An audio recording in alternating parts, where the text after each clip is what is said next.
దేశం కూడా చెప్పదు. అంటే మరి మన ట్రంప్ గారు అమెరికా దేశ అధ్యక్షుడు, ఆయన అయితే ఎన్నికల ప్రచారం చేసిన అధ్యక్షుడు, దాని తర్వాత కూడా చేసిండు. ఆయన ఎలక్షన్లు నిలిచినప్పుడు అది పక్కన ఉండే దేశం అదే ఉంది, అది మెక్సికో. మెక్సికో నుంచి ఎవరైతే దేశంలో చొరబాటుదారులు వస్తారో వాళ్ళు రాకుండా గోడనే కట్టిపడేస్తానని చెప్పింది. మరి భారతదేశ ప్రభుత్వం కూడా కడతాం, మయన్మార్ నుంచి రాకుండా అంటే గోడ కడతామంటే మేము వీఆర్ రెడీ టు సపోర్ట్. ఇంకేదైనా బార్డర్లు కడతామంటే కూడా వీఆర్ రెడీ టు సపోర్ట్. అది ఎవరు కూడా వద్దన్నారు.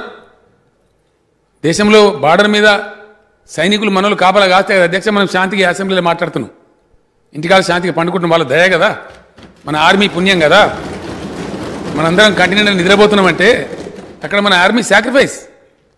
అది ఎవరు అంగీకరిస్తారు అధ్యక్ష? ఎవరు కూడా అంగీకరించారు.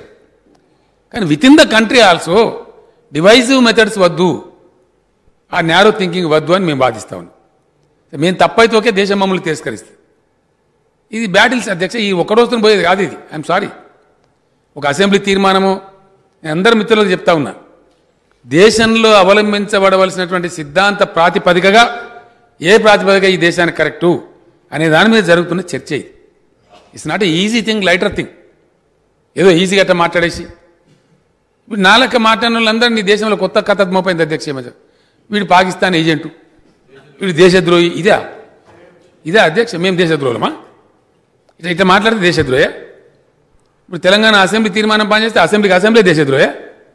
ఇదేం వితండమైన వాదన అండి, ఎప్పుడు వినలేదు ఇది.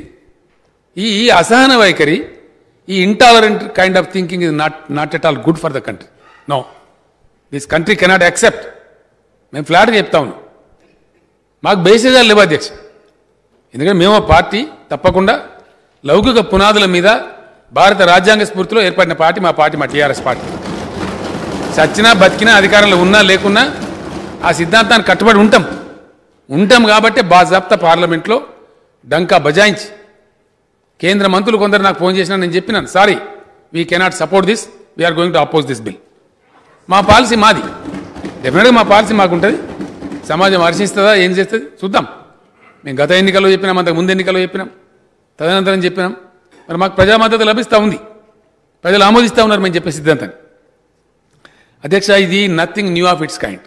ఈ వివరాలు కూడా తెలియాలి, ప్రజలకు తెలియాలి. ముఖ్యంగా యువ కార్యకర్తలకు, యువ నాయకులకు, మా యువ శాసనసభ్యులతో పాటు, గౌరవ సభ్యులతో పాటు దేశ ప్రజలకు, రాష్ట్ర ప్రజలకు కూడా తెలియాల్సిన అవసరం ఉంది. ఇది ఆషామాషి కాదు అధ్యక్ష, అంత ఈజీ కాదు. ఇది సిటిజన్షిప్ అమెండ్మెంట్ యాక్ట్ సార్.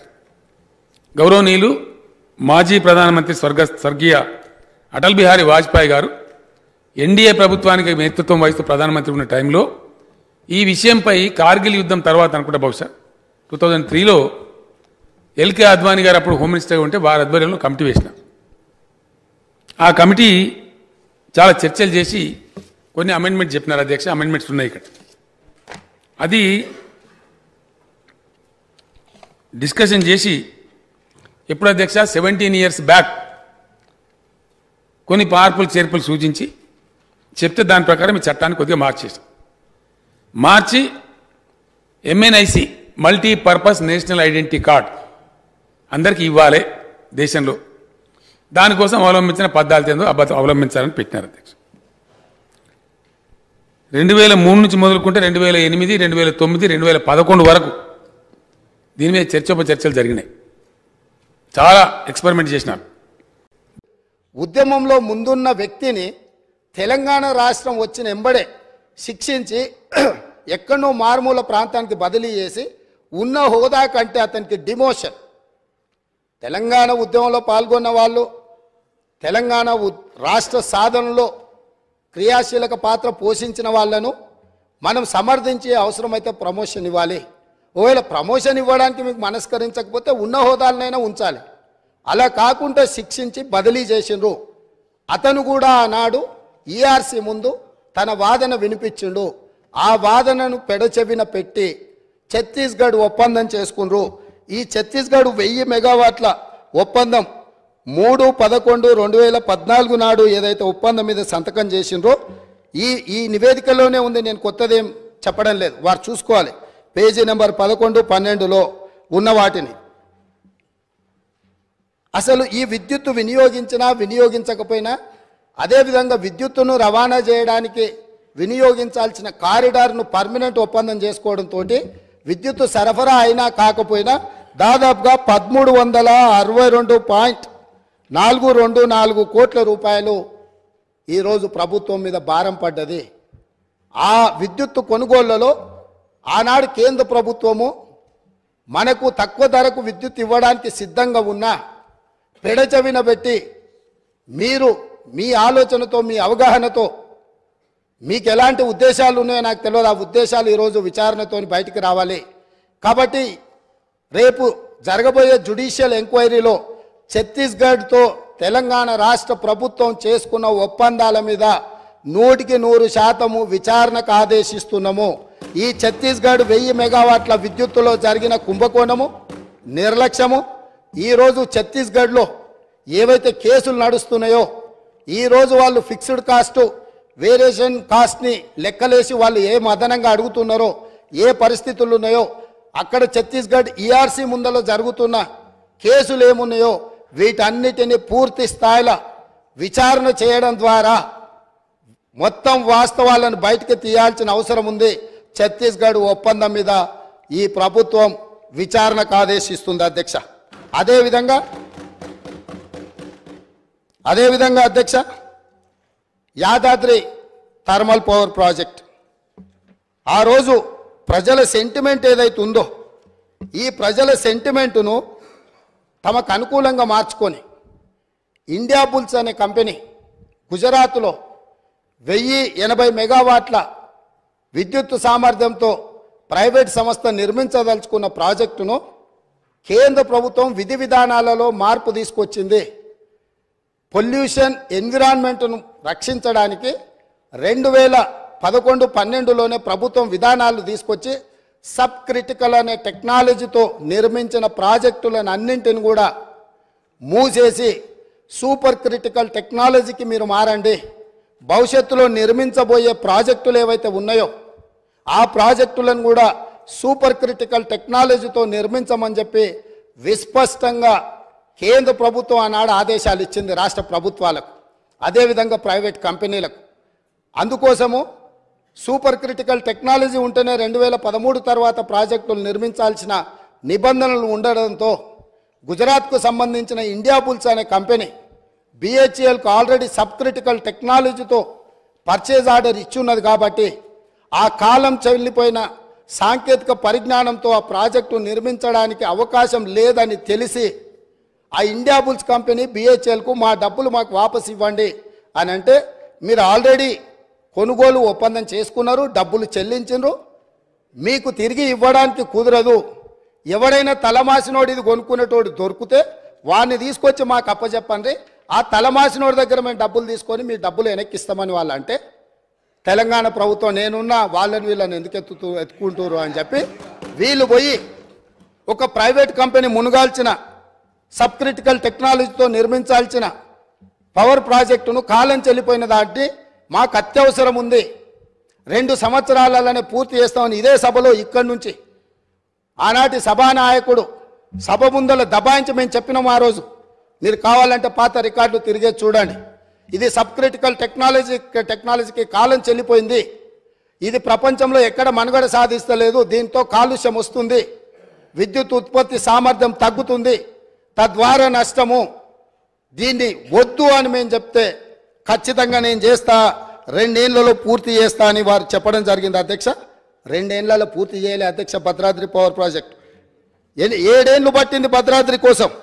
7 ఏళ్లలో 4 × 270 1080 మెగావాట్స్, 2 సంవత్సరాలలో 6,75,00,000 ప్రతి మెగావాట్కు ఖర్చు పెట్టి ప్రాజెక్టు నిర్మిస్తామని ఒప్పందం చేసి ఈ ఒప్పందాన్ని మొదట్లో తక్కువ చూపించి ఈ ప్రాజెక్టు నిర్మాణం ప్రాజెక్టు వ్యయం 9,74,00,000 రూపాయలు పర్ మెగావాట్ అయింది అధ్యక్ష. ఇది పూర్తయ్యే వరకు 7 సంవత్సరాలు పట్టింది. అత్యవసరంగా మనకు అవసరాలు ఉన్నాయి, అనుమతులు తీసుకోవడానికి ఆలస్యం అవుతుంది, టెండర్లు పిలిస్తే కూడా ఆ ప్రాసెస్తోనే ఆ 2 నెలలు టెండర్లు పిలిచే కాలం కూడా వృధా అవుతుంది. 2 నెలలు కూడా నేను సమయాన్ని వృధా చేయదలుచుకోలే.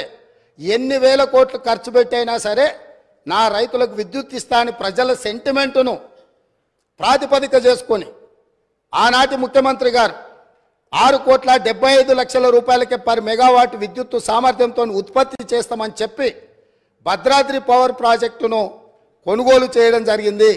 తద్వారా ఇండియా బుల్స్ కంపెనీకి మేలు జరిగింది, వాళ్ళ డబ్బులు వాళ్ళకు వచ్చినాయి.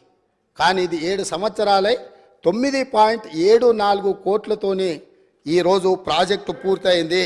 ఈరోజు ఇది ఉత్పత్తి కూడా సరైన విధంగా లేకపోవడం వల్ల సేమ్ టైం కేటీపీఎస్ ఇదే ప్రభుత్వంలో ఉన్న 7వ దశ 48 నెలల్లో సూపర్ క్రిటికల్ టెక్నాలజీతో, అది సబ్ క్రిటికల్ టెక్నాలజీ, ఆ టెక్నాలజీ కాలం చెల్లిపోయింది. మామూలుగా కంప్యూటర్లు లేకపోతే పాతకాలం నోకియా ఫోన్లు కాలం చెల్లిపోయినాక మనం బయట వాడేస్తాం, ఎందుకు ఉపయోగం లేదు అని, మన పాత బట్టలు పడేసినట్టు. అట్లాంటి పడేసిన వాటిని దాదాపుగా 10,000 కోట్లు పెట్టి నిర్మాణం చేసి తెలంగాణను నిండా ముంచిన్రు. అదే సమయంలో కేటీపీఎస్ 7th ఫేజ్ 48 నెలలల్లా సూపర్ క్రిటికల్ టెక్నాలజీతోని 8.01 కోట్ల రూపాయల ఖర్చుతో పర్ మెగావాట్ విద్యుత్తును ఉత్పత్తి చేసింది అధ్యక్ష.